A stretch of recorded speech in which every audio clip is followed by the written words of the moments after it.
It's 5 minutes past 3. Now on Radio 4, it's our 3-minute story snippet, and today we continue with Chapter 2 of our adaptation of Caspar Donoghue's Messing About on the River, the tale of two men's forbidden love in early 1920s England. Read by James Little. Messing About on the River, Chapter 2, The Age of Innocence. Quentin woke up with a startle. He must have drifted off after lunch. He looked over at the hammock, but Peter was gone. The sun was still strong and there was a very little breeze. A fresh lemonade would hit the spot, he thought. He got up from his blanket and checked his watch. It was 3:10. Johnny would be at the crease by now, unless he'd been struck for a duck. Not unheard of this summer, Quentin chuckled to himself. He made his way back to the grand old house. In the distance he could see the bronze body of Quentin doing exercises in the front yard. Quentin bowed his head.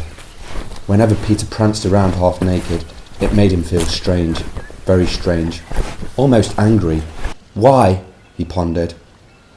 Hi Quentin, sleep well, Peter chuckled as he continued his press-ups. His toned muscles glimmered in the afternoon sunshine. Quentin blushed. Must you do that now, Peter?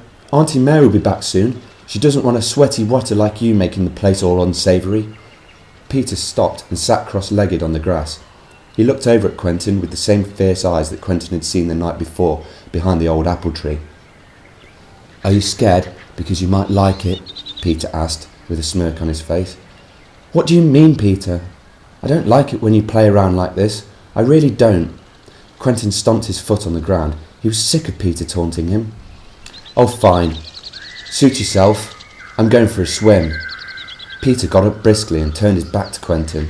His tight briefs clung to the back of his pert buttocks. Swim? Where, Peter? Quentin asked, trying to calm down the moody man in front of him. Oh, what do you care? Peter replied, slightly turning his head and catching Quentin's gaze with one eye. Besides, I'm probably just playing games again, he sniggered, and then suddenly sprinted off down the garden. Quentin began to run too. Wait, Peter, please, where are you going? Peter stopped to let him catch up. It's a secret place that nobody knows about. Can you keep a secret, Quentin? Peter looked at him passionately. He moved a step closer and looked him in the eye. Well, can you? Yes, I can. Take me with you, Quentin replied, as his heart beat faster and a tingle ran down his spine. Well, good. Come with me. Peter smiled at him and grabbed his hand. They began to run again, laughing and frolicking as they journeyed through the long grass. Peter pointed at the big hedge covered by an old oak tree. Through here, he whispered.